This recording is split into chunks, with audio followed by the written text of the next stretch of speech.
नमस्कार। प्लेटो की महानतम रचना द रिपब्लिक, उसका 7th चैप्टर और 7th चैप्टर में the allegory of the cave आप पढ़ रहे हैं मेरे साथ। एक वीडियो में पहले अपलोड कर चुकी हूँ। जहाँ लास्ट हमने छोड़ा था, ये पैराग्राफ हो चुका था, जहाँ प्लेटो हमको ये कहता है कि कुछ प्रोफेसर्स ये कहते हैं कि वो ज्ञान किसी को प्रदान कर देंगे, जबकि उस आत्मा में ज्ञान प्राप्त करने की क्षमता नहीं है, तो वो प्रोफेसर्स गलत हैं। देखिए, ये लास्ट था हमारा। But then if I am right, certain professors of education must be wrong, यानी कुछ प्रोफेसर्स शिक्षा के गलत हैं। व्हेन दे से, जब वो ये कहते हैं that they can put knowledge, कि वो ज्ञान रख सकते हैं, इनटू द सोल, उस आत्मा में, विच वॉज नॉट देयर, जहाँ पहले से ज्ञान नहीं था। Like site into blind eyes, जैसे कि अंधी आँखों में आप साइट नहीं रख सकते, यानी उनको देखने की क्षमता नहीं प्रदान कर सकते।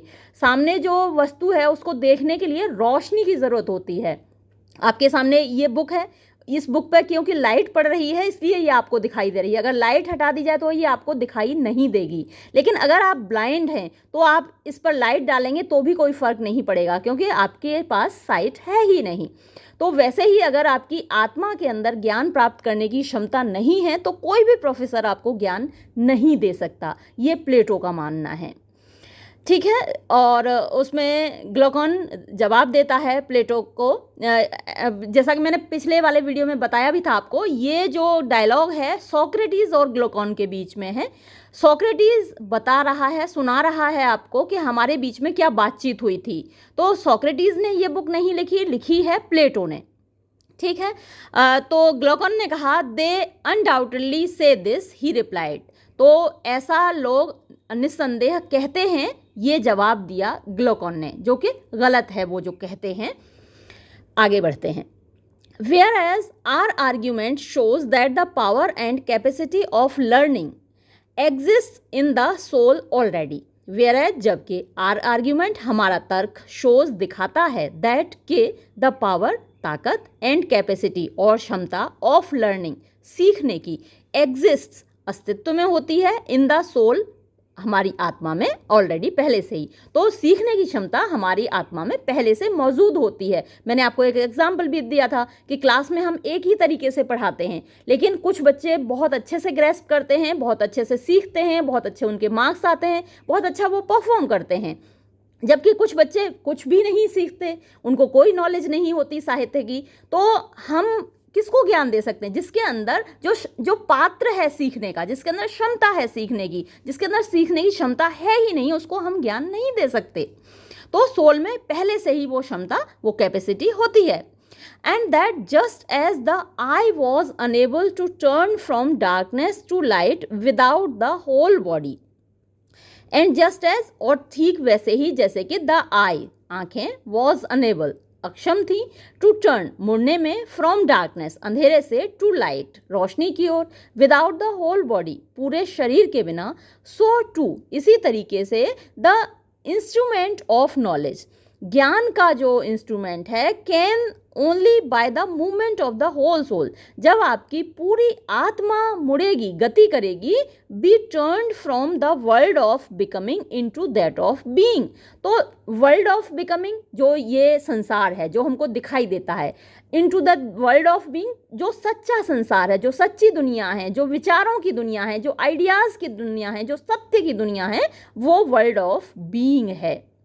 तो हमारी पूरी आत्मा को मुड़ना पड़ेगा, हमारे पूरे दिलो दिमाग को उधर मुड़ना पड़ेगा, तभी हम जान पाएंगे। हमें इस संसार की सांसारिकता से अपने आप को काटना है ना। हमें रियलाइज करना है कि वास्तविकता आखिर है क्या। एक छोटा सा सवाल जब आपसे पूछा जाता है कि आप क्या हैं, मान लीजिए ये मेरा हाथ आपको दिखाई दे रहा है ना, ये मेरा थंब है, ये तो मैं नहीं हूँ। ये मेरी फिंगर है, ये तो मैं नहीं हूँ। ये मेरा पूरा हाथ है, ये मैं नहीं हूँ। या मैं अपनी बॉडी का कोई भी पार्ट आपसे बोलूँ, मेरा सिर है, मेरी टांगें हैं, मेरा दिल है, दिमाग है, तो मैं क्या हूँ? मैं वो नहीं हूँ। मैं पूरा एक कंप्लीट बीइंग हूँ, मैं एक सोल हूँ।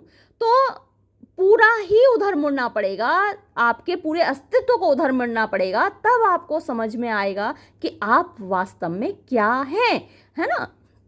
तो into the world of, from the world of becoming into that of being, and learn by degrees, और लर्न सीखेंगे बाय डिग्रीज धीरे धीरे, टू एंड्योर बर्दाश्त करना, द साइट दृश्य ऑफ बीइंग होने का, यानी वास्तविकता का जो दृश्य है, जैसे कि वो जो अंधेरे में से निकल कर आया था गुफा में से व्यक्ति, तो उसकी आंखें एकदम चुंधिया गई थी, तो वो बर्दाश्त नहीं कर पाया सूरज को, रोशनी को, वास्तविकता को वो बर्दाश्त नहीं कर पाया। तो हमें धीरे धीरे आदत पड़ेगी वास्तविकता को बर्दाश्त करने की। And of the brightest and best of being, तो जब जो सबसे ज़्यादा चमकदार चीज़ है, जैसे कि वो आग की रोशनी को नहीं पहले तो समझ पाया, ना बर्दाश्त कर पाया, उसकी आंखें झपक नहीं थी, और जो ब्राइटेस्ट और बेस्ट ऑफ बीइंग है, यानी जो सूरज की रोशनी है, उसको उसके सामने तो बिल्कुल ही आंखें बंद हो गई सूरज की तरफ, तो वो बिल्कुल ही नहीं देख पाया। तो हम भी वैसे ही वास्तविकता से जब हमारा साबका होता है, जब हमारा सामना होता है, तो हम भी उसको बर्दाश्त नहीं कर पाते। उसके लिए हमें एंड्योरेंस पावर डेवलप करनी होती है, वो धीरे धीरे डेवलप होगी। और in other words of the good, अच्छाई का जो रास्ता है, अच्छाई की जो दुनिया है, सच्चाई की जो दुनिया है, उसको हम धीरे धीरे बर्दाश्त कर पाएंगे। वेरी ट्रू, बहुत सच है। ये बात किसने कहा? ग्लूकॉन ने जवाब दिया। And must there not be some art, और क्या फिर कोई कला नहीं होनी चाहिए, which will effect conversion in the easiest and quickest manner. Which will effect यानी जो प्रभाव में लाएगी, कन्वर्जन माने चेंज, परिवर्तन, in the easiest and quickest manner, आसान और सबसे ज़्यादा तेज तरीके से। Not implanting the faculty of sight for that exists already but has been turned in the wrong direction and is looking away from the truth. Not implanting the faculty of sight यानी कि जो देखने की क्षमता है वो तो implant नहीं करनी है ना, वो थोड़ी स्थापित करनी है, वो तो ऑलरेडी है। फॉर दैट एग्जिस्ट ऑलरेडी, क्योंकि वो तो पहले से ही अस्तित्व में है, हम सबके अंदर क्षमता है देखने की। But has been turned in the wrong direction, बल्कि वो गलत दिशा में टर्न कर दी गई है, मुड़ गई है गलत दिशा में। एंड इज लुकिंग अवे, और दूसरी तरफ देख रही है, फ्रॉम द ट्रुथ, सच्चाई से, है ना, हम लोग सच्चाई को नहीं देख रहे हैं। यस ही सेड, हाँ उसने कहा, सच एन आर्ट में बी प्रिज्यूम्ड, ऐसी कोई कला मानी जा सकती है, होगी जरूर अस्तित्व में, ऐसा माना जा सकता है। And whereas the other so called virtues of the soul, and whereas, और जबकि द अदर दूसरे, द सो कॉल्ड वर्च्यूज यानी तथा कथित गुण, ऑफ द सोल आत्मा के, सीम लगते हैं, टू बी एकिन, एकिन माने सिमिलर, टू बॉडीली क्वालिटीज, शारीरिक गुणों के, for even when they are not originally innate, for क्योंकि, इवन वैन जबकि वो नहीं होते, दे आर नॉट ओरिजिनली मूल रूप से, इनेट, इनेट माने जो चीज़ें हम लेकर पैदा होते हैं, पैदाइशी, they can be implanted later, उनको स्थापित किया जा सकता है बाद में, बाय हैबिट एंड एक्सरसाइज, आदत के द्वारा और एक्सरसाइज करके, उनका मतलब प्रैक्टिस करके। द वर्च्यू ऑफ विजडम, जो बुद्धिमानी का गुण है, मोर देन एनीथिंग एल्स, किसी और चीज़ से ज़्यादा, कंटेन्स अ डिवाइन एलिमेंट, उसमें एक दैवीय तत्व होता है, विच ऑलवेज रिमेन्स, जो कि हमेशा रहता है, एंड बाय दिस कन्वर्जन, और इस परिवर्तन के द्वारा, is rendered useful and profitable, उसको उपयोगी और प्रॉफिटेबल यानी लाभदायक बनाया जाता है। और ऑन द अदर हैंड, या फिर दूसरी ओर, हर्टफुल एंड यूजलेस, उसको हार्मफुल भी बनाया जा सकता है, चोट पहुंचाने वाला, और बेकार भी बनाया जा सकता है। कहने का मतलब यह है कि हमारे अंदर कुछ क्वालिटीज़ मौजूद होती हैं, है ना, कुछ लोग बहुत शार्प माइंडेड होते हैं, आपने देखा होगा, लेकिन जैसे मैं क्रिमिनल्स का कई बार आपको एग्जाम्पल दिया है, वो भी उतने ही होशियार होते हैं जितने पुलिस होती है। तो अब IQ उनका भी उतना ही है, इंटेलिजेंट वो भी उतने ही हैं, लेकिन उन्होंने अपनी इंटेलिजेंस को, अपनी क्षमताओं को, अपनी कैपेबिलिटीज़ को गलत दिशा में मोड़ दिया, जबकि जो पुलिस है उसने अच्छी दिशा में मोड़ा अपनी कैपेबिलिटीज़ को। तो यही यहाँ पर प्लेटो भी कह रहा है कि वो वर्च्यूज़ हैं विजडम वाले, लेकिन उनको यूज़फुल और प्रॉफिटेबल बनाना या फिर हर्टफुल या यूजलेस बनाना, ये आपके अंदर होता है, आप पर निर्भर होता है। Did you never observe the narrow intelligence flashing from the keen eye of a clever rogue, how eager he is, how clearly his paltry soul sees the way to his end. He is the reverse of blind, but his keen eyesight is forced into the service of evil, and he is mischievous in proportion to his cleverness. अब आपको प्लेटो example दे रहा है एक शातिर दिमाग बदमाश की। ROGUE, रोग मीन्स होता है बदमाश, क्लेवर रोग उसने बोला है, शातिर दिमाग बदमाश। अगर आपने फिल्मों में प्राण का रोल देखा है तो वो बहुत देखने में जब वो नेगेटिव रोल कर रहे होते हैं देखने में निहायती शरीफ दिखते हैं, लेकिन वो बहुत शातिर तरीके से एक विलेन की भूमिका निभा रहे होते हैं, तो बिल्कुल उन पर फिट बैठता है ये। अभी तो वो इस दुनिया में नहीं रहे, लेकिन अगर फिल्में उनकी देखी होंगी, जैसे राम और श्याम, कई सारी फिल्मों में उन्होंने नेगेटिव भूमिकाएं निभाई हैं। तो वैसे ही एक व्यक्ति को ऑब्जर्व करने की बात यहाँ पर प्लेटो कहता है। प्लेटो क्या बात तो सोक्रेटिस कह रहा है, लिखा प्लेटो ने है। डिड यू नेवर ऑब्जर्व, क्या तुमने कभी ध्यान से नहीं देखा, द नैरो इंटेलिजेंस। नैरो होती है संकीर्ण, बहुत शातिर, बहुत बारीक उसकी नज़र होती है, पैनी नज़र होती है, शातिर होती है। तो द नैरो इंटेलिजेंस, उस बारीक इंटेलिजेंस को, उस बुद्धिमत्ता को, फ्लैशिंग जो चमक रही होती है, फ्रॉम द कीन आई यानी तीखी आंखों से, तेज आंखों से, ऑफ अ क्लेवर रोग, एक शातिर बदमाश की। हाउ ईगर ही इज, कितना उत्सुक होता है वो, कितना क्यूरियस होता है, कितनी बारीकी से चीज़ों को निहारता है वो।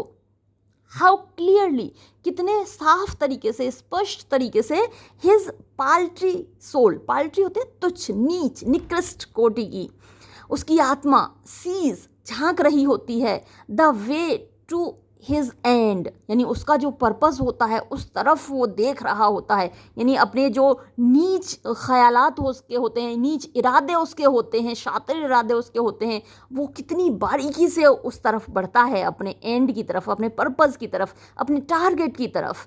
He is the reverse of blind, वो अंधे का बिल्कुल उल्टा होता है ना, जैसे अंधा व्यक्ति होता है जिसे कुछ दिखाई नहीं दे रहा है, उसका जस्ट रिवर्स होता है, यानी उसको सब कुछ दिखाई दे रहा है लेकिन गलत दिशा में देख रहा होता है वो। बट हिज कीन आई साइट, लेकिन उसकी जो कीन माने शार्प, आई साइट यानी जो दृष्टि है, उसकी आंखों की दृष्टि है, इज फोर्स्ड, वो बाध्य होती है, into the service of evil, बुराई की सेवा में, यानी वो बुराई की तरफ मुड़ा हुआ होता है। एंड ही इज मिस्चीवियस, और वो शैतान होता है, इन प्रपोर्शन टू यानी उसी प्रपोर्शन में, उसी रेशियो में, टू हिज क्लेवरनेस, अपनी चतुराई की, यानी जितनी उसके अंदर चतुराई होती है उतनी ही वो शैतानी से भरा होता है। तो ये सारा क्रिमिनल्स आपने देखे होंगे, बहुत सारे नाटक या फिल्मों में आप देखते हैं, तो वैसा ही ये एक एग्जाम्पल यहाँ प्लेटो ने दिया है ना। किसी शातिर दिमाग शैतान को, जब बदमाश को आप देखते हैं तो आप ये पाते हैं कि वो बहुत इंटेलिजेंट है लेकिन गलत दिशा में है उसकी intelligence. Very true he said, उसने कहा, यानी ग्लूकोन ने कहा सोक्रेटिस से, बिल्कुल सच है। But what if there had been a circumcision of such natures in the days of their youth. यही मैंने आपको कहा था, लेकिन जिन लोगों को संस्कार मिलते हैं, है ना, वो पुलिस बनते हैं, और जो संस्कारहीन होते हैं वो क्रिमिनल बनते हैं, वो बुरी दिशा में जाते हैं, लुटेरे, चोर, डाकू, है ना, या फिर साइबर क्राइम्स जो करते हैं वो भी उतने ही इंटेलिजेंट होते हैं जितने सॉफ्टवेयर इंजीनियर्स होते हैं, लेकिन वो गलत दिशा में होते हैं। अब यही बात प्लेटो कह रहा है कि अगर उनको उनकी युवावस्था में उसको सर्कमसीजन किया जाए। सर्कमसीजन क्या होता है? अगर कोई फालतू की चीज़ आपके दिमाग में उग रही है, शैतानी आपके दिमाग में उग रही है, तो उसको कतर दिया जाए, उसको काट दिया जाए। तो देखिए लेकिन व्हाट इफ, क्या होगा यदि, there had been a circumcision यानी कतर दिया जाए, काट दिया जाए, ऑफ सच नेचर्स, ऐसी प्रकृति को, इन the days of their youth, उनके जवानी के दिनों में, यानी युवावस्था जो होती है, टीनेज जो होती है, किशोरावस्था होती है, ज़्यादातर बच्चों के बिगड़ने का और बनने का यही समय होता है। तो माँ बाप को ख़ास ख्याल रखना चाहिए इस उम्र में अपने बच्चों का कि वो किस दिशा में जा रहे हैं। तो उस युवावस्था में अगर उनकी बुराई के पर कतर दिए जाएं। And they had been severed, sever माने भी वही होता है काटना, दे हैड बीन सीवर्ड, अगर उनको काट दिया जाए, from those sensual pleasures, sensual यानी जो आपकी सेंसेस से, इंद्रियों से संबंधित हैं, प्लेजर्स आनंद, such as eating and drinking, यानी उनका खाना पीना, जैसे आप फास्ट फूड बहुत खाते हैं, पिज़्ज़ा बर्गर आपको बहुत पसंद है, कोल्ड ड्रिंक्स आपको बहुत पसंद है, कुछ बच्चे इस उम्र में ड्रिंक करना भी शुरू कर देते हैं, मतलब दारू पीना भी शुरू देते हैं, तो इन सब चीज़ों से उनको काट दिया जाए, अलग कर दिया जाए, विच जो कि लाइक लेडन वेट्स, यानी जो लेड भारी धातु होती है, तो उसके वजन की तरह, were attach to them at their birth, वो उनसे जो जुड़े हुए थे उनके जन्म के समय, यानी जो खाने पीने का हमारे अंदर, मैंने कई बार बताया, एक जानवर हमारे अंदर होता है, एक देवता हमारे अंदर होता है, तो ये सारी चीज़ें at the time of birth हमारे ज़िंदगी से जुड़ जाती हैं, attach to them at their birth, and which drag them down, जो कि उनको घसीटती हैं नीचे की ओर, यानी जितनी भी बुरी आदतें हैं वो आपको नीचे की ओर घसीटती हैं, and turn the vision, turn माने मोड़ देती हैं, द विजन दृष्टि को, ऑफ देयर सोल्स उनकी आत्माओं को, अपॉन द थिंग्स उन चीज़ों की ओर, दैट आर बिलो जो कि नीची हैं, नीचे की ओर हैं, यानी हमें गर्त में ले जाती हैं, हमें नीचे की ओर ले जाती हैं, नीचे की ओर धकेल देती हैं, ये सारी चीज़ें ऊपर से वजन रख देती हैं हमारे ऊपर। इफ़ आई से, यदि मैं कहता हूँ, दे हैड बीन रिलीज्ड, उनको आज़ाद कर दिया जाए, मुक्त कर दिया जाए, फ्रॉम दीज इम्पेडिमेंट्स, इन बाधाओं से, एंड टर्न्ड और उनको मोड़ दिया जाए, इन द अपोजिट डायरेक्शन, उल्टी दिशा में, यानी अगर वो गलत दिशा में जा रहे हैं, नीचे की ओर जा रहे हैं, रास्ता भटक रहे हैं, तो उनको उन चीज़ों से काट कर दूसरी दिशा में मोड़ दिया जाए। द वेरी सेम फैकल्टी, तो उनकी वही क्षमता, यानी जो क्राइम की ओर जा रही है, जो नीचता की ओर जा रही है, वही फैकल्टी इन देम उनके अंदर, would have seen the truth, तो वही उनकी फैकल्टी सच्चाई को देख लेगी, एज कीनली, उतने ही शार्प तरीके से, उतने ही तीखे तरीके से, एज दे सी, जैसा कि वो देख रहे हैं, what their eyes are turned to now, जिधर अब उनकी आंखें मुड़ी हुई हैं। तो अगर टीनेज में उनकी नज़रें क्राइम की ओर जा रही हैं, तो ये आपका फ़र्ज बनता है कि आप उनको उस क्राइम से दूर करें, काटें उनको उस तरफ से, और उनको सही दिशा प्रदान करें। वेरी लाइकली, हाँ बिल्कुल संभव है, ये बात ग्लूकोन ने कही, सोक्रेटिस से वो सहमत है।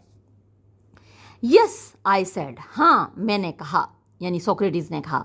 And there is another thing, और एक और चीज़ है, विच इज़ लाइकली, जो कि हो सकती है, और rather a necessary inference from what has preceded, और रेदर या फिर अपेक्षाकृत, अनेसेसरी एक आवश्यक, इन्फरेंस आप कह सकते हैं कंक्लूजन है, फ्रॉम व्हाट हैज़ प्रिसीडेड, यानी जो कुछ पीछे बात कही गई हैं उनका कंक्लूजन की फॉर्म में है, that neither the uneducated and uninformed of the truth, nor yet those who never make an end of their education will be able ministers of state। काफ़ी चलिए पूरा एक बार पढ़ लेते हैं फिर देखते हैं, क्योंकि सेंटेंस पूरा यहीं आके ख़त्म होगा। Not the former because they have no single aim of duty, which is the rule of all their actions, private as well as public, nor the latter because they will not act at all except upon compulsion, fancying that they are already dwelling apart in the islands of the blessed। तो आया कुछ समझ में? काफ़ी बड़ा sentence है और आपको लग रहा होगा बड़ा डिफ़िकल्ट है, लेकिन देखिए मेरे साथ पढ़ेंगे दोबारा से सेंटेंस को तो क्लियर हो जाएगा कि कहना क्या चाह रहा है।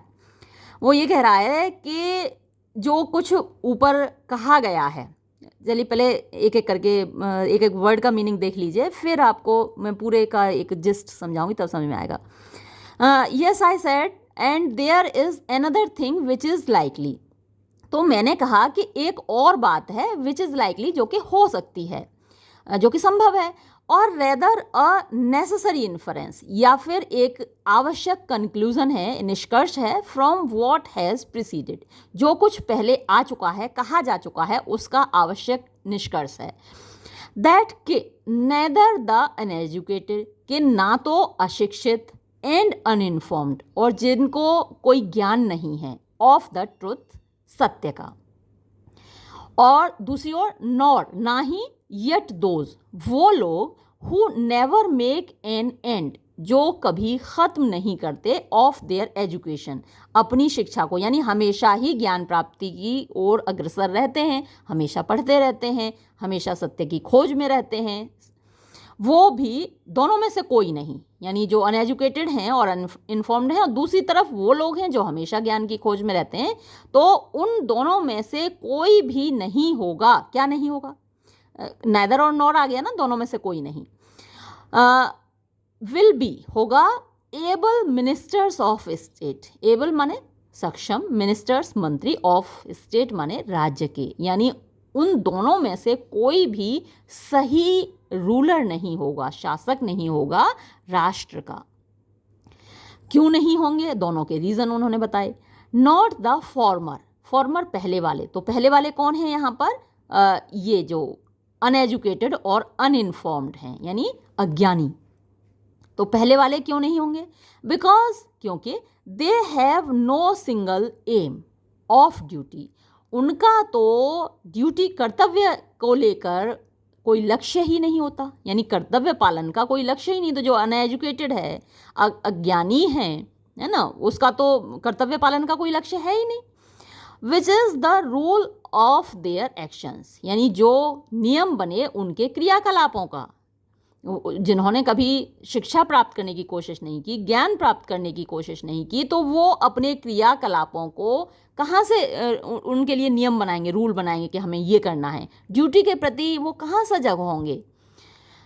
Private as well as public, तो ना तो वो अपनी प्राइवेट ड्यूटीज़ के प्रति, यानी जो उनकी व्यक्तिगत कर्तव्य हैं, ना उनके प्रति सजग होते हैं, और ना ही वो अपनी पब्लिक ड्यूटीज़, यानी जो समाज के प्रति, राष्ट्र के प्रति उनके कर्तव्य हैं, उनके प्रति, उनकी तरफ भी वो सजग नहीं होते।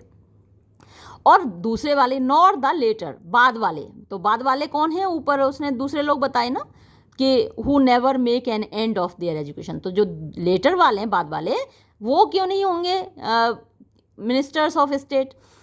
बिकॉज, क्योंकि they will not act at all, वो बिल्कुल कार्य ही नहीं करेंगे, एक्सेप्ट सिवाय अपॉन कंपल्शन, यानी बाध्य होने के अलावा, यानी उनको बाध्य किया जाएगा तभी करेंगे, नहीं तो नहीं करेंगे।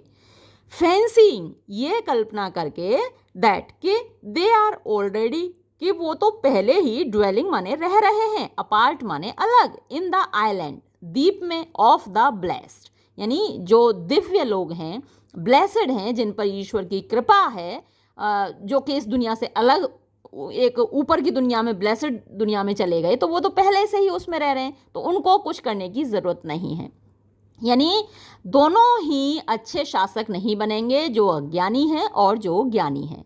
अज्ञानियों को तो उन्होंने बता ही दिया, इस पैराग्राफ की जो जिस्ट है वो ये है, अज्ञानी दोनों ही अच्छे शासक नहीं बनेंगे, क्योंकि अज्ञानी तो उनमें तो कर्तव्य बोध होता ही नहीं, सेंस ऑफ ड्यूटी होता ही नहीं, और जो ज्ञानी हैं वो सोचेंगे कि हम तो पहले ही अलग दुनिया में रह रहे हैं, इन नीचों की दुनिया में हम क्यों जाएं, हम क्यों इनके शासक बने, तो वो तो पहले ही अलग आइलैंड में रह रहे हैं।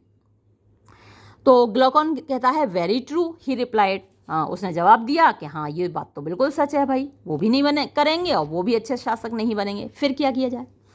देन आई सेड, तब मैंने कहा, द बिजनेस ऑफ अस, यानी हमारा काम, बिजनेस काम, ऑफ अस हमारा, हु आर द फाउंडर्स, जो कि संस्थापक हैं, ऑफ द स्टेट, राज्य के, राष्ट्र के, विल बी, हमारा काम ये होगा, टू कंपेल, बाध्य करना, मजबूर करना, द बेस्ट माइंड्स, जो सबसे अच्छे दिमाग हैं, टू अटेन दैट नॉलेज, हम उनको बाध्य करेंगे वो ज्ञान प्राप्त करने के लिए, विच वी हैव, जो कि हम already shown to be the greatest of all, यानी जो हम पहले ही बता चुके हैं कि वो महानतम ज्ञान है, सबसे ज़्यादा।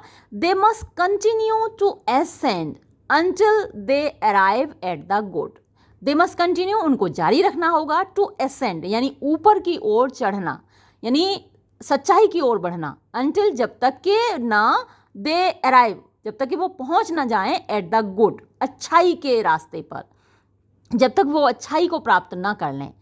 But when they have ascended, लेकिन जब वो चढ़ गए हों, एंड सीन एनफ, और उन्होंने पर्याप्त देख लिया हो, we must not allow them to do as they do now, तो हमको उन्हें इजाज़त नहीं देनी होगी वैसा करने की जैसा कि वो अब कर रहे हैं।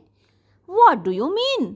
तुम्हारे कहने का मतलब क्या है? सोक्रेटिस से पूछ रहा है ग्लूकोन, क्या मतलब आया? कुछ समझ में नहीं आई, क्या बात कह रहे हो कि भाई जब वो अच्छाई को खोज लें, अच्छाई के रास्ते पर वो पहुंच जाएं, ऊंचाई तक चढ़ जाएं, फिर हमें उनको वैसे नहीं करने देना है जैसा वो अब कर रहे हैं, तो क्या कहना चाहते हो, क्या मतलब है?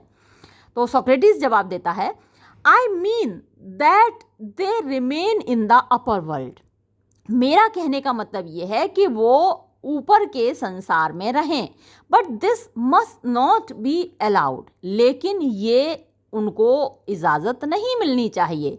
दे must be made to descend again among the prisoners in the den, they must be made यानी उनको मजबूर किया जाना चाहिए, टू डिसेंड अगेन वापस नीचे आने के लिए, एमंग द प्रिजनर्स उन कैदियों के बीच में, इन द डैन जो गुफा में कैद हैं, है ना, जो केव के अंदर बंधे हुए हैं जंजीरों से, यानी जो अज्ञानी लोग हैं, जिनको ज्ञान प्राप्त हो गया तो वो केवल अपने ज्ञान की दुनिया में ही ना बने रहें, ऊपर की दुनिया में ही ना बने रहें, साथ साथ चल रही है ना दोनों चीज़ें, एक तो वो एलेगरी भी चल रही है और एक वो वास्तविकता की दुनिया भी चल रही है। तो वो वापस आए, जिनको ज्ञान की प्राप्ति हो गई वो अज्ञानियों के बीच वापस आए, तो जो प्रिजनर्स शब्द आया है वो अज्ञानियों के लिए आया है, वो वापस आए उन कैदियों के पास जो कि डैन में हैं, गुफा में हैं, यानी हम सब लोग एक गुफा में हैं, अज्ञानी हैं, and partake of their labours and honours whether they are worth having और नॉट, और फिर वो ज्ञानी लोग आकर पार्टेक माने भाग लें, of their labours and honours उनकी मेहनत में, उनके कामों में, उनके सम्मानों में, वेदर चाहे दे आर वर्थ हैविंग और नॉट, चाहे वो सम्मान प्राप्त होने के लायक हैं, यानी वो जो सम्मान है भाई, अब जैसे बताया उन्होंने पहले कि मान लीजिए उस गुफा में कोई कंपटीशन है, तो जिसे जो बाहर की दुनिया में आ गया, वास्तविकता की दुनिया में आ गया, वो वापस उस गुफा में तो जाएगा नहीं, और उस गुफा में जो कंपटीशन होते हैं उनमें वो भाग लेगा नहीं, उन ऑनर्स के लिए तो वो कॉम्पीट करेगा नहीं, प्रतिस्पर्धा नहीं करेगा, कंपटीशन नहीं करेगा। लेकिन प्लेटो का यहाँ कहना है, या फिर कहिए सोक्रेटिस का यहाँ कहना है कि उसको वापस जाना होगा और उनमें भाग लेना होगा, चाहे उनके क्रियाकलाप भाग लेने लायक हैं या नहीं है। तो ग्लूकोन कहता है, but is not this unjust, लेकिन क्या ये अन्याय नहीं होगा? भाई जिसको ज्ञान हो गया सच्चाई का, जो बाहर रोशनी की दुनिया में आ गया, उसको फिर से मजबूर करना उस अंधेरी दुनिया में जाने के लिए, क्या ये अन्याय नहीं होगा? ही सेड, उसने कहा, यानी ग्लूकोन ने कहा, ought we to give them a worse life, क्या हमको उन्हें बुरी जिंदगी देनी चाहिए? when they might have a better, जबकि वो एक बेहतर जिंदगी जी सकते हैं, यानी जो ज्ञान की दुनिया में आ गए वो तो बेहतर दुनिया में आ गए ना, रोशनी की दुनिया में आ गए ना, तो हम उनको क्यों मजबूर करें भाई वापस उस बुरी दुनिया में जाने के लिए? तो अब सोक्रेटिस क्या जवाब देता है ग्लूकोन को? You have again forgotten my friend, मेरे दोस्त तुम फिर भूल गए। I said, मैंने कहा, the intention of the legislator who did not aim at making any one class in the state happy above the rest, the happiness, पूरा पढ़ लीजिए, पूरा सेंटेंस है, फिर उसके बाद ये निकालेंगे meaning. The happiness was to be in the whole state, and he held the citizens together by persuasion and necessity, making them benefactors of the state and therefore benefactors of one another. To this end he created them not to please themselves but to be his instruments in binding up the state. तो क्या कहना चाहता है देखिए, you have forgotten my friend, तुम भूल गए हो मेरे दोस्त। आई सेड, मैंने कहा, the intention of the legislator, legislator जो नियम बनाता है, विधायक, तो जो विधायक का इरादा है, हु डिड नॉट एम, जिसका उद्देश्य नहीं है, eight making any one class in the state happy above the rest, यानी जो नियम बनाने वाला है उसका उद्देश्य ये नहीं होना चाहिए कि स्टेट में, राज्य में, देश में, राष्ट्र में कोई भी एक class, making any one class in the state happy, वो खुश हो, एबव द रेस्ट, यानी बाकी के वर्गों से ऊपर, कोई एक वर्ग खुश हो और बाकी के वर्ग उस राष्ट्र के खुश ना हो, उनसे ज़्यादा एक वर्ग खुश हो, तो ये उद्देश्य नहीं होता लेजिस्लेटर का। The happiness was to be in the whole state, जो प्रसन्नता हो, जो खुशहाली हो, वो पूरे राष्ट्र में हो। And he held the citizens together, और वो नागरिकों को साथ उसने रखा, बाय परसुएशन, चाहे मना कर, एंड नेसेसिटी, या फिर आवश्यक रूप से, उनको ज़बरदस्ती से, making them benefactors of the state, उनको बेनिफैक्टर प्रबंधक होते हैं, तो राज्य के उनको बेनिफैक्टर बनाया, देश का, राष्ट्र का बेनिफैक्टर बनाया, प्रबंधक बनाया, संरक्षक बनाया, and therefore benefactors of one another, तो जब सभी लोग एक दूसरे का ख्याल रखेंगे, एक दूसरे के प्रबंधक होंगे, तो वो एक दूसरे के बेनिफैक्टर बन जाएंगे। यानी यदि आप देश के नागरिकों की तरफ सोच रहे हैं, तभी तो आप देश की तरफ सोच रहे हैं। आप अपने देश के साथी नागरिकों से अगर दूरी बनाकर रखेंगे या उनसे नफरत करेंगे, तो आप देश का भला कैसे कर सकते हैं, है ना। तो making them benefactors of the state and therefore benefactors of one another, to this end, इस उद्देश्य से ही क्रिएटेड देम, उसने उनको बनाया, पैदा किया, नॉट टू प्लीज देमसेल्व्स, ना कि इसलिए कि वो अपने आप को खुश रखें, but to be his instruments, बल्कि उसके इंस्ट्रूमेंट्स बने, उसके साधन बने, in binding up the state, राष्ट्र को संभाल कर रखने, राष्ट्र को बांध कर रखने में। True he said, I had forgotten, हाँ सच है, उसने कहा, ग्लूकॉन ने कहा, मैं ये बात तो भूल ही गया था। ऑब्जर्व ग्लूकॉन, अब ये काफ़ी बड़ा है पैराग्राफ, तो ऑब्जर्व माने ध्यान से देखो Glaucon, that there will be no injustice, कि कोई भी अन्याय नहीं होगा, इन कंपेलिंग, जब हम मजबूर करेंगे, आर फिलोसोफर्स, अपने दार्शनिकों को, to have a care and providence of others, कि वो ख्याल रखें और प्रोविडेंस, वही प्रबंध करें, ऑफ अदर्स, दूसरों का, यानी बाकी नागरिकों का वो प्रबंध करें। We shall explain to them, हम उनको समझाएंगे, दैट इन अदर स्टेट्स, कि दूसरे राष्ट्रों में, मैन ऑफ देयर क्लास, उनके वर्ग के लोग, are not obliged to share in the toils of politics, are not oblige यानी बाध्य नहीं किए जाते हैं, टू शेयर भाग लेने के लिए, इन द टॉयल्स यानी परिश्रम में, मेहनत में, काम में, ऑफ पॉलिटिक्स राजनीति के, एंड दिस इज रीजनेबल, और ये तार्किक है, for they grow up at their own sweet will, for क्योंकि दे ग्रो अप यानी वो ऊपर बढ़ते हैं, eight their own sweet will माने अपनी स्वेच्छा से, and the government would rather not have them, और सरकार अपेक्षाकृत उनको नहीं लेगी, सरकार उनको अपने साथ नहीं लेगी। बीइंग सेल्फ टॉट यानी उन्होंने खुद को पढ़ाया है, सेल्फ टॉट हैं, उन्होंने अपना जो ज्ञान अर्जित किया है खुद अर्जित किया है। They can not be expected, इसलिए उनसे ये उम्मीद नहीं की जाती, टू शो एनी ग्रेटिट्यूड, कि वो कोई भी कृतज्ञता दिखाएं, फॉर अ कल्चर, उस संस्कृति के लिए, विच दे हैव नेवर रिसीव्ड, जो उनको कभी प्राप्त नहीं हुई, यानी किसी ने उनको कल्चर्ड नहीं बनाया, किसी ने उनको सुसंस्कृत नहीं बनाया, किसी ने उनको एजुकेशन दिया नहीं है, बल्कि उन्होंने खुद प्राप्त किया है ना। जो ज्ञान की प्राप्ति उनको हुई है वो उनको अपनी मेहनत से प्राप्त हुई है, तो उन्हें किसी के प्रति कृतज्ञता दिखाना, एहसान मतलब किसी का एहसान उतारना, एहसान किसी का है ही नहीं उनके ऊपर, खुद से कोई चीज़ प्राप्त की है। But we have brought you into the world to be rulers of the hive, kings of yourselves and of other citizens, and have educated you far better and more perfectly than they have been educated।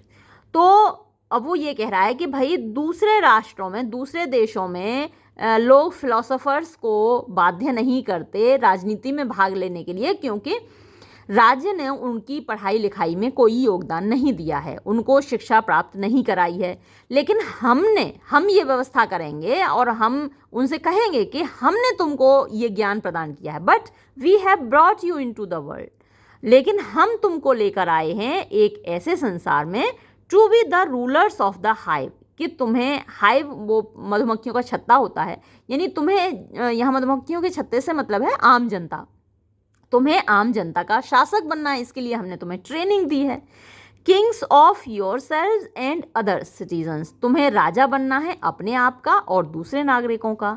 And have educated you, और हमने तुमको शिक्षित किया है, far better, बहुत ज़्यादा बेहतर तरीके से, एंड मोर परफेक्टली, और ज़्यादा पूर्ण बनाया है, than they have been educated, जितना कि उनको एजुकेट किया गया है, यानी दूसरे राष्ट्रों के दार्शनिकों को।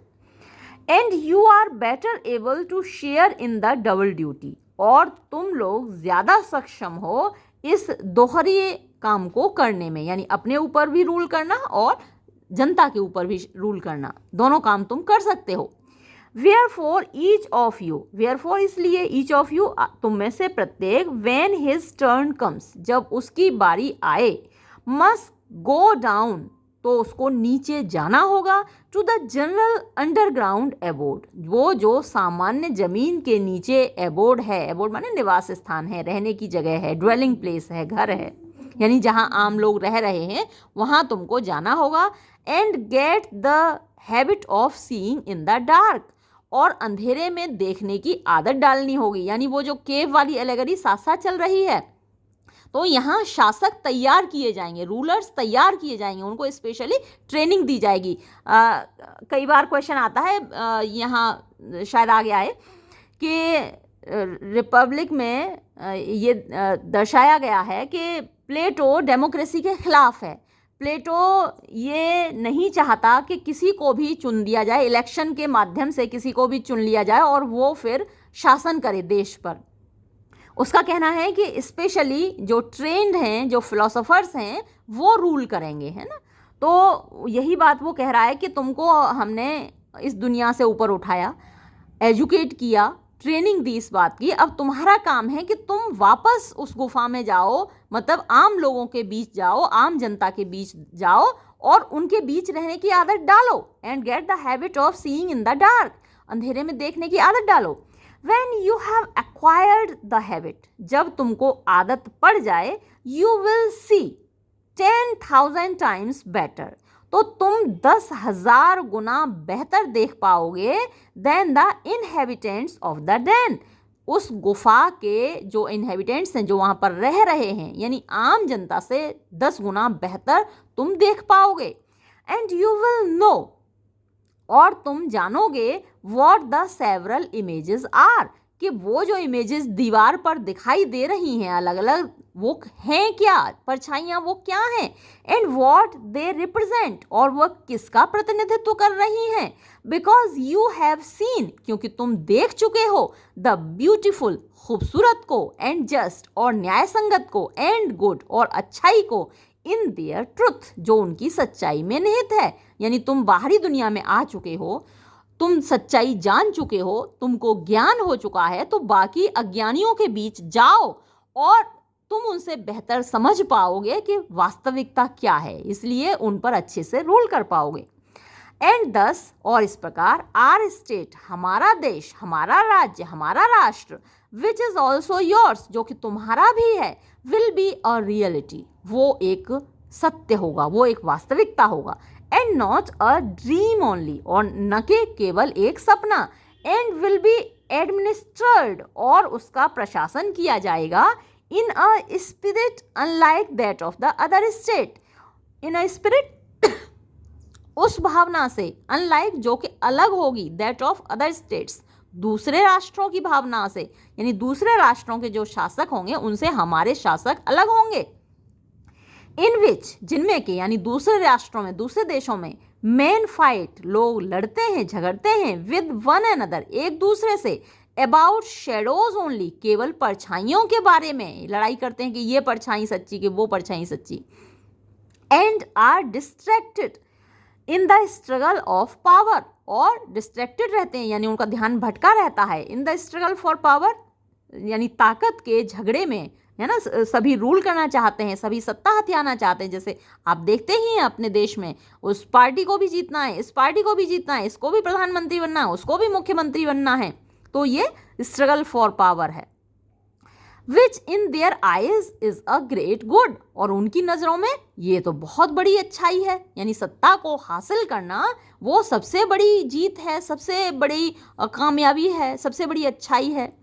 वेयर है, जबकि द ट्रुथ इज दैट, सच्चाई ये है, द स्टेट वो राष्ट्र, इन विच जिसमें के द रूलर्स जो शासक हैं, आर मोस्ट रिलक्टेंट, वो रिलक्टेंट माने अनविलिंग, अनिच्छुक हैं सबसे ज़्यादा, टू गवर्न शासन करने के लिए, इज वो होता है, ऑलवेज द बेस्ट हमेशा सबसे अच्छा, एंड मोस्ट क्वाइटली गवर्न और सबसे ज़्यादा शांति से वहाँ शासन होता है, एंड द स्टेट और राष्ट्र, इन विच दे आर मोस्ट ईगर जहाँ सबसे ज़्यादा इच्छुक होते हैं, ईगर होते हैं, उत्सुक होते हैं, द वर्स्ट वो सबसे ज़्यादा बुरा होता है। समझ में आया?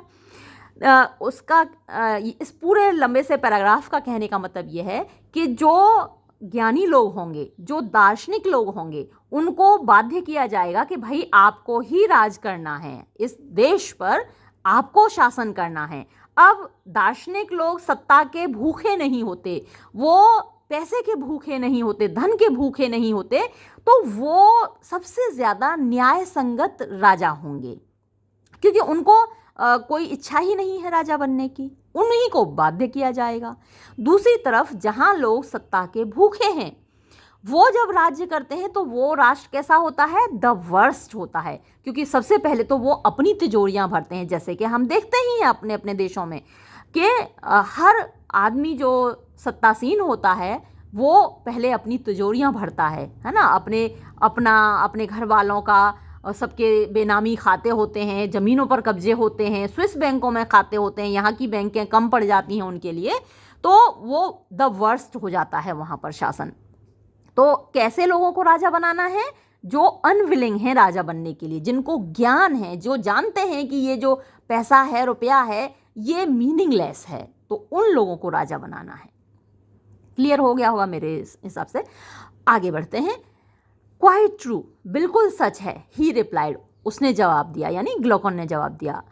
And will our pupils when they hear this refuse to take their turn at the toils of state when they are allowed to spend the greater part of their time with one another in the heavenly light।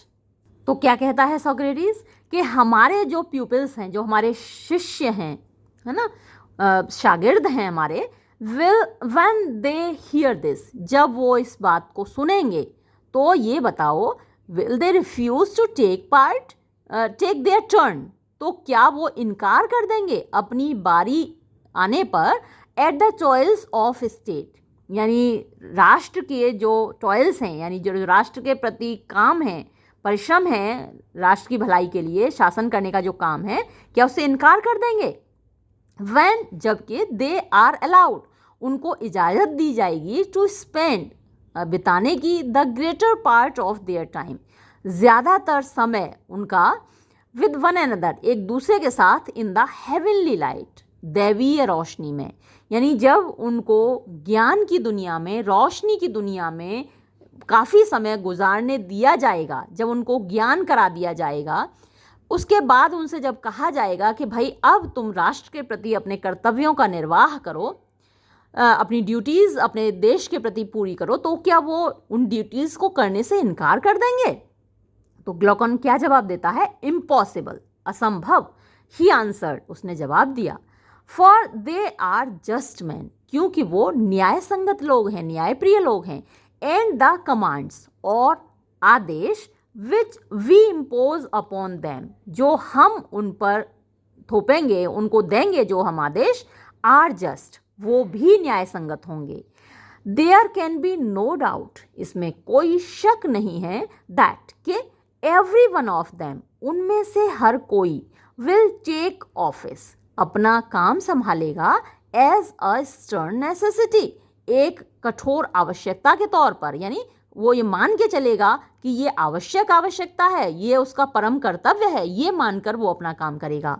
And not after the fashion, और उस तरीके से नहीं, of our present rulers of the state, जो ऐसे कि हमारे वर्तमान में शासक हैं, हमारे राष्ट्र के जो वर्तमान शासक हैं उनकी तरह नहीं, बल्कि अपना कर्तव्य समझकर वो उस काम को पूरा करेगा। काश ऐसे राजा हमें भी मिल जाएं। चलिए आगे बढ़ते हैं। यस माई फ्रेंड, हाँ मेरे दोस्त, आई सेड, मैंने कहा। And there lies the point, और यही तो पॉइंट है, यही तो बात है। You must contrive for your future rulers another and a better life than that of a ruler, and then you may have a well ordered state, for only in the state which offers this will they rule who are truly rich, not in silver and gold, but in virtue and wisdom, which are the true blessings of life. तो करना क्या है? You must contrive, यानी तुमको बनाना है, for your future rulers, अपने भावी शासकों के लिए, एनदर, एक और, एंड अ बेटर लाइफ, और एक बेहतर जिंदगी तुमको बनानी है, पैदा करनी है, उनके लिए तैयार करनी है, then that of a ruler, जैसी कि एक शासक की होती है, यानी इस वक्त में जो शासक हैं उनकी जैसी ज़िंदगी होती है, उससे बेहतर ज़िंदगी उनके लिए तैयार करनी है, फ्यूचर वाले रूलर्स के लिए, फ्यूचर वाले शासकों के लिए। एंड देन, और तब, यू मे हैव, तुम्हें प्राप्त कर सकते हो, पा सकते हो, अ वेल ऑर्डर्ड स्टेट, एक सही व्यवस्थित राष्ट्र, फॉर, क्योंकि, ओनली, केवल, इन द स्टेट, उसी राष्ट्र में, विच ऑफर्स दिस, जो कि ये देता है, यानी अपने रूलर्स को बहुत अव्वल दर्जे की जिंदगी देता है, उसी राज्य में, दे रूल, वो राज करेंगे, हु आर ट्रूली रिच, जो कि वास्तव में धनी हैं, not in silver and gold, वो सोने चांदी के धनी नहीं हैं, but in virtue and wisdom, बल्कि गुण के धनी हैं, बुद्धिमानी के धनी, बुद्धि के धनी हैं, which are the true blessings of life, जो कि जिंदगी के सच्चे ब्लेसिंग्स हैं, सच्चे उपहार हैं, सच्चे आशीर्वाद हैं। तो ऐसे लोग जिनके पास वर्च्यूज़ हैं, गुण हैं, बुद्धिमानी हैं, वो लोग आपके राज्य में तभी रूल करेंगे जब आप उनको बेहतर ज़िंदगी देंगे। वेयर एज, जबकि, इफ़ दे गो, अगर वो जाते हैं, टू द एडमिनिस्ट्रेशन, प्रशासन में, ऑफ पब्लिक अफेयर्स, यानी जो आम जनता का प्रशासन है उस पर रूल करने जाते हैं, पुअर, वो गरीब हैं, एंड हंगरिंग, और भूखे हैं, after their own private advantages, अपने खुद के जो व्यक्तिगत फ़ायदे हैं उनकी तलाश में जाते हैं, है ना, ज़्यादातर लोग तो उसी तलाश में जाते हैं। थिंकिंग, ये सोचकर, दैट, के, हेंस, यानी अब से, दे आर टू स्नैच, उनको क्या करना है, छीनना है, झपटना है, द चीफ गुड, यानी वही उनका सबसे अच्छी चीज़ है, यानी उनको लूट मचानी है। टैक्स पेयर्स का पैसा होता है, हम लोग टैक्स देते हैं और वो सारा कहाँ जाता है, ट्रेजरी में जाता है, जो गवर्नमेंट का, सरकार का ख़जाना है उसमें जाता है। तो जो शासक बनते हैं उनका क्या काम होता है, उस खजाने को लूटना ज़्यादा से ज़्यादा, क्योंकि वो भूखे जाते हैं। यही बात यहाँ पे सोक्रेटिस कह रहा है कि वो ये सोच कर जाते हैं कि स्नैच, झपटना उनका मुख्य उद्देश्य है। Order there can never be, तो वहाँ ऑर्डर कभी नहीं हो सकता, ऑर्डर माने यहाँ व्यवस्था, तो वहाँ कभी व्यवस्था नहीं हो सकती, वो देश अव्यवस्थित ही रहेगा जहाँ शासक ही लुटेरे होंगे। For they will be fighting about office, क्योंकि वो ऑफिस के बारे में लड़ रहे होंगे। भाई मुझे ये वाला पद चाहिए, मुझे तो वित्त मंत्री का पद चाहिए, मुझे तो विदेश मंत्री का पद चाहिए, है ना। लोग सपोर्ट जब सरकार बन रही होती है तो कैसे विधायक खरीद लिए जाते हैं, क्या कह के कि तुम्हें वित्त मंत्री बना देंगे, आ जाओ भैया हमें सपोर्ट कर दो। जब कम पड़ जाती हैं सीटें तो ऐसे ही तो खरीदे जाते हैं। तो जब वो लड़ रहे होंगे ऑफिस के लिए कि ये वाला पद हमें चाहिए, ये वाला डिपार्टमेंट चाहिए। And the civil and domestic broils, civil और डोमेस्टिक यानी उनके जो घरेलू झगड़े होंगे आपस के, ब्रॉयल्स माने झगड़े, विच दस अराइज, जो कि इस प्रकार पैदा होंगे, विल बी द रुइन, वो बर्बाद कर देंगे, ऑफ द रूलर्स देमसेल्व्स, खुद उन शासकों को, and of the whole state, और पूरे देश को, पूरे राष्ट्र को। तो ज़्यादातर राष्ट्र इसीलिए तो बर्बाद हो रहे हैं क्योंकि हर जगह जो शासक हैं वो लुटेरे हैं, वो अपनी तिजोरियां भरते हैं, अपने खाते भरते हैं, है ना, और देश का भला वो नहीं सोचते। एक बार जो सत्ता में बैठ जाते हैं वो अपनी तिजोरियां भरते हैं और देश तो बस भगवान भरोसे फिर चलता ही है। फिर आगे बढ़ते हैं तो क्या कहता है ग्लूकॉन, मोस्ट ट्रू ही रिप्लाइड, हाँ ये तो बहुत सच है, उसने जवाब दिया ग्लूकॉन ने। एंड द ओनली लाइफ, और एकमात्र जिंदगी which looks down upon the life of political ambition is that of true philosophy. तो एकमात्र जिंदगी जो कि लुक डाउन अपॉन का मतलब होता है नफरत करना, है ना, नफरत से देखना, जो नफरत से देखती है, ऑफ पॉलिटिकल एम्बिशन यानी राजनीतिक महत्वाकांक्षा को, is that of true philosophy, वो सच्चे दर्शन की जिंदगी है। यानी जो सच्चा दार्शनिक है उसे तो कोई एम्बिशन इस प्रकार की होती नहीं कि भाई मैं तो वित्त मंत्री बन जाऊं, कि विदेश मंत्री बन जाऊं, कि गृह मंत्री बन जाऊं जिससे मैं खूब लूट मचाऊं, तो उसे तो ऐसा कोई लालच होता ही नहीं है। Do you know of any other, क्या आप किसी और के बारे में भी जानते हो? Indeed I do not, he said, उसने ये कहा कि नहीं, और तो मैं किसी के बारे में नहीं जानता। And those who govern ought not to be lovers of the task, अच्छा ये बताओ कि जो राज कर रहे हैं, शासन कर रहे हैं, क्या उनको अपने काम से मोहब्बत नहीं होनी चाहिए? For if they are there will be rival lovers, क्योंकि अगर उनको मोहब्बत होगी तो फिर उनके प्रतिद्वंदी भी होंगे। यानी एक चीज़ है, मान लो ये सामने पेन है, ये ऑरेंज कलर का पेन है, ये मुझे भी अच्छा लग रहा है, ये आपको भी अच्छा लग रहा है, तो हम दोनों लड़ेंगे ना इसके पीछे, हम दोनों राइवल बन जाएंगे। मुझे भी इससे प्यार है, आपको भी इससे प्यार है, तो हम दोनों क्या हुए? राइवल्स हुए, प्रतिद्वंदी हुए। तो अगर ये मोहब्बत की चीज़ है, there will be rival lovers, तो वहाँ प्रतिद्वंदी भी होंगे, एंड दे विल फाइट, और फिर तो भाई लड़ाई होगी ही होगी। नो क्वेश्चन, इसमें तो कोई सवाल हम कर ही नहीं सकते, बिल्कुल लड़ाई होगी। जब एक ही चीज़ से दो लोग मोहब्बत करेंगे तो ऐसा आपने देखा होगा, प्रेम त्रिकोण होते हैं फिल्मों में, मर्डर हो जाते हैं। Who then are those whom we shall compel to be guardians? तो फिर भैया वो लोग कौन हैं जिनको हम मजबूर करेंगे कि भाई हमारे गार्जियन बनो, हमारे संरक्षक बनो, पैट्रन बनो, हमारे रूलर बनो?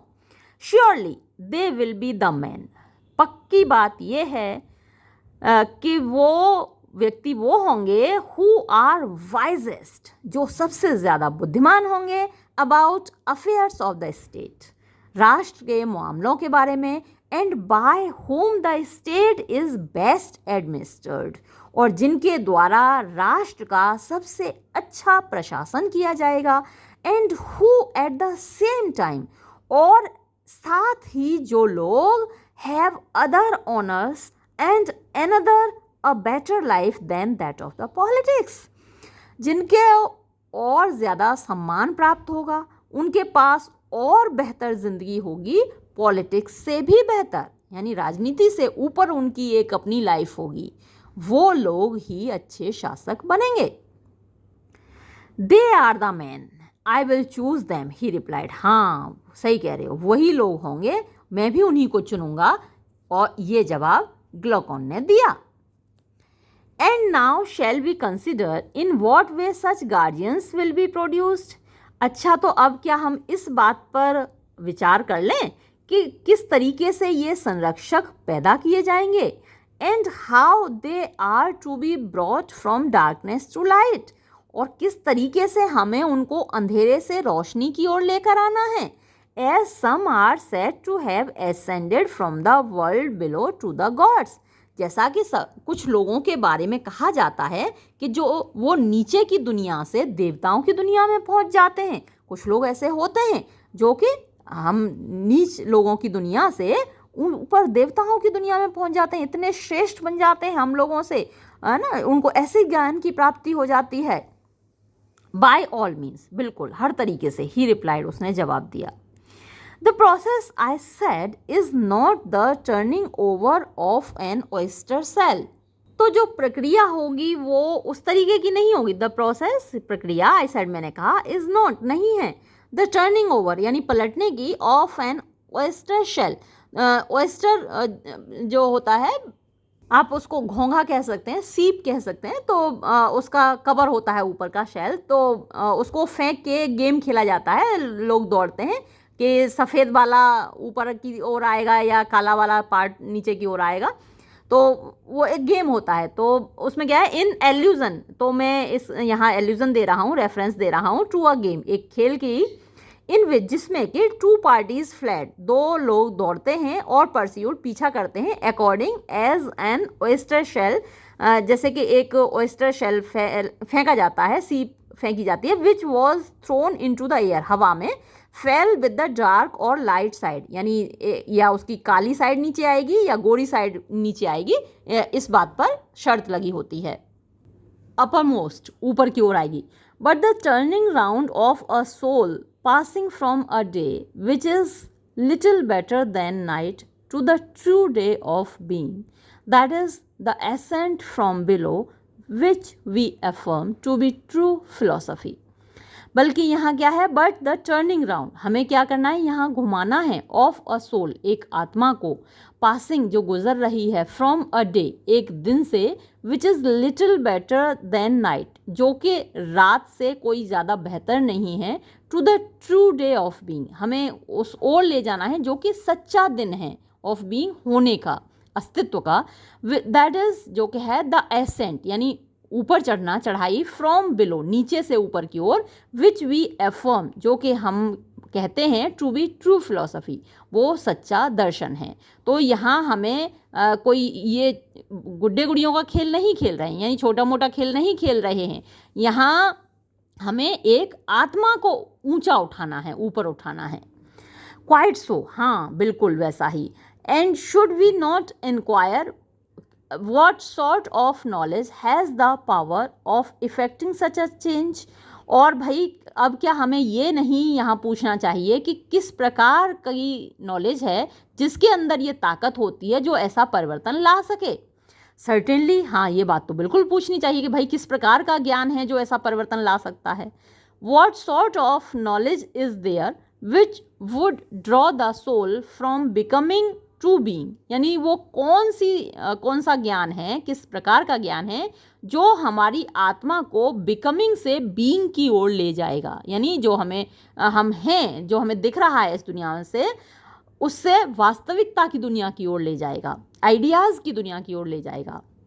And another consideration has just occurred to me, और एक और बात अभी मेरे दिमाग में आई है. You will remember that our young men are to be warrior athletes. तुम्हें ये तो याद होगा कि हमारे जो युवा हैं उनको योद्धा बनना होता है, एथलीट्स उनको बनना होता है. Yes, that was said. हाँ ये तो पहले कहा गया है. Then this new kind of knowledge, तो फिर ये जो नए प्रकार का ज्ञान है, must have an additional quality, इसमें एक और गुण होना चाहिए. What quality? कौन सा गुण होना चाहिए? यूजफुलनेस इन वॉर, युद्ध में उपयोगिता. यस इफ पॉसिबल, हाँ बिल्कुल होनी चाहिए अगर संभव है. There were two parts in our former scheme of education, जो हमारी पुरानी व्यवस्था थी एजुकेशन की, उसमें दो भाग थे. वर देयर नॉट, क्या नहीं थे? जस्ट सो, हाँ ऐसा ही है, दो भाग थे. There was gymnastics which presided over the growth and decay of the body and may therefore be regarded as having to do with generation and corruption. तो एजुकेशन का जो पहला पार्ट था वो जिम्नास्टिक्स था, यानी जिम्नास्टिक्स व्यायाम होता है, एक्सरसाइज होती है। पहले प्राइमरी स्कूल्स में भी एक्सरसाइज कराई जाती थी, पीटी होती थी, अभी भी होती है खैर। तो बच्चों के शारीरिक विकास पर भी जोर दिया जाता है जितना मानसिक विकास पर जोर दिया जाता है। तो पहला पार्ट जिम्नास्टिक्स है, which presided over the growth and decay of the body, जो कि शरीर के ग्रोथ यानी बढ़वार या फिर उसकी जो डिके है, उसका जो पतन है, क्षरण है, उस पर ध्यान देता है। एंड में देयर फोर बी रिगार्डेड, और इसलिए उसके बारे में कहा जाता है as having to do with generation and corruption, कि भाई वो जनरेट माने कोई चीज़ पैदा करना और करप्ट माने किसी चीज़ को ख़त्म करना। तो शरीर के बनावट और या फिर उसके पतन से उसका संबंध है, यानी स्वास्थ्य से, शारीरिक स्वास्थ्य से या शारीरिक विकास से उसका संबंध है जिम्नास्टिक्स का। ट्रू, हाँ ये बात सच है। Then that is not the knowledge which we are seeking to discover. अच्छा, इसका मतलब तो ये हुआ कि ये वो ज्ञान नहीं है जिसकी खोज में हम लोग हैं, जिसको हम तलाश कर रहे हैं। नो, नहीं। But what do you say of music, लेकिन संगीत के बारे में तुम्हारा क्या कहना है? Which also entered to a certain extent into our former scheme, जो कि कुछ हद तक घुस गया था हमारा जो पुरानी व्यवस्था थी, हमारी एजुकेशन की जो पुरानी व्यवस्था थी, उसमें संगीत भी शामिल था। म्यूजिक, ही सेड, संगीत उसने कहा, एज यू विल रिमेंबर, जैसा कि तुमको याद है, was the counter part of gymnastics. वो जिम्नास्टिक्स का काउंटर पार्ट माने जो सामने वाला दूसरा भाग होता है, जैसे हमारे जो विदेश मंत्री हैं वो चाइना के विदेश मंत्री के काउंटर पार्ट हैं, यानी दूसरा भाग हुआ उसका।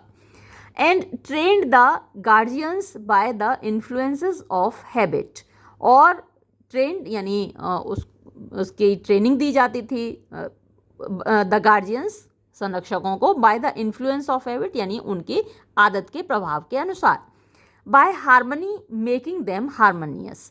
तो संगीत में एक हारमोनी होती है, एक लयबद्धता होती है, जिससे कि जो शासक लोग हैं वो भी हारमोनियस रहें। बाय रिदम, एक ताल होती है, रिदम माने ताल होती है, वो तालबद्ध रहें।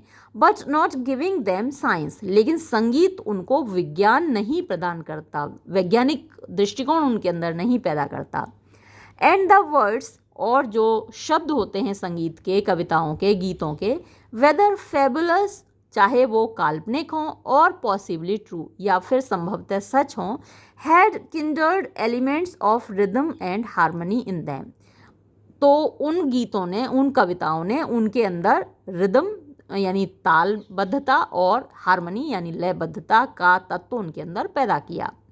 But in music there was nothing which tended to that good which you are now seeking, लेकिन संगीत में उस अच्छाई का कुछ भी अंश नहीं था जिसको अब आप तलाश कर रहे हो। यू आर मोस्ट एक्यूरेट, तुमने बिल्कुल सटीक बात कही, बिल्कुल सही बात कही। आई सेड, मैंने कहा, इन योर रिकलेक्शन, यानी जो कुछ भी तुम्हें याद आया है उसमें तुम बिल्कुल सही कह रहे हो, उसमें बिल्कुल एक्यूरेट हो तुम, रिकलेक्शन में एक्यूरेट हो, सटीक हो। In music there certainly was nothing of the kind, संगीत में निश्चय ही ऐसा कुछ नहीं था जो हम तलाश कर रहे हैं। But what branch of knowledge is there, लेकिन भाई ज्ञान की वो कौन सी शाखा है, माई डियर ग्लकन, मेरे प्यारे Glaucon, which is of the desired nature, जिसमें हमारी इच्छित प्रकृति हो। Since all the useful arts, क्योंकि जो सारी उपयोगी कलाएं हैं, वर रेकन्ड मीन बाय अस, उन सब को हमने निकृष्ट माना है, अनडाउटेडली, निस्संदेह। And yet if music and gymnastics are excluded, और अगर हम संगीत और जिम्नास्टिक्स को अलग कर दें, and the arts are also excluded, और सारी कलाओं को भी अलग कर दें, वॉट रिमेन्स, तो फिर बचता क्या है? वेल, आई सेड, ठीक है, मैंने कहा, there may be nothing left, हो सकता है कुछ भी ना बचे, ऑफ आर स्पेशल सब्जेक्ट्स, हमारे ख़ास विषयों का कुछ भी ना बचे। And then we shall have to take something which is not special, तब हमको कुछ ऐसा लेना पड़ेगा जो कि ख़ास नहीं है, बट ऑफ यूनिवर्सल एप्लीकेशन, बल्कि वो सार्वभौमिक रूप से लागू होता है, ख़ास तो नहीं है लेकिन यूनिवर्सल है, स्पेशल नहीं है, यूनिवर्सल है। अब ऐसा हमें कुछ लेना पड़ेगा। वॉट मे दैट बी, तो वो क्या हो सकता है? अ समथिंग, वो कोई ऐसी चीज़ हो सकती है विच, जो कि all arts and sciences and intelligences, जो कि सारी कलाएं, सारी विज्ञानें और सारा ज्ञान यूज़, उसको प्रयोग करते हैं इन कॉमन, सामान्य रूप से, and which every one first has to learn, और जो कि हर किसी को पहले सीखना पड़ता है, among the elements of education, शिक्षा के तत्वों के मध्य, यानी सबसे पहले उसे ही को सीखना पड़ता है। व्हाट इज दैट, वो क्या है आखिर? The little matter of distinguishing 1, 2 and 3, यानी वही वो छोटी सी बात, जब आप पहचानना शुरू करते हैं 1, 2, 3 इन अ वर्ड, एक शब्द में अगर कहें तो नंबर एंड कैलकुलेशन, संख्याएं और गणना। Do not all arts and sciences necessarily partake of them? क्या सारी कलाएं और सारे विज्ञान उनका प्रयोग नहीं करते, है ना? जैसे जो लयबद्धता है, जो तालबद्धता है, उसमें भी तो हम काउंटिंग करते हैं ना। ताल जब होती है तो उसमें भी स्टेप्स गिने जाते हैं। कढ़ाई बुनाई है, उसमें भी फंदे बुने जाते हैं, तो हर जगह कैलकुलेशन होती है। तो यहाँ सोक्रेटिस का मानना है कि मैथमेटिक्स, नंबर, कैलकुलेशन ये प्राइमरी चीज़ है जो कि सभी आर्ट्स में, सभी साइंसेस में यूज़ होती है, बेस है, ये आधार है, फाउंडेशन है हर चीज़ की। तो अब मुझे लगता है कि ये वीडियो हम यहीं समाप्त करें, आगे अगले वीडियो में कंटिन्यू करेंगे। आप ध्यान से पढ़िए, एक्सप्लेनेशन ज़रूर आएगा, इडिपस रेक्स में से भी आएगा, रिपब्लिक में से भी आएगा और इलियड में से भी आएगा। मैं कोशिश करती हूँ आपको ज़्यादा से ज़्यादा पढ़ाने की। एक एक शब्द आपको ध्यान से पढ़ना है, तभी आप एक्सप्लेनेशन कर पाएंगे। चलिए वीडियो यहीं समाप्त करते हैं। धन्यवाद।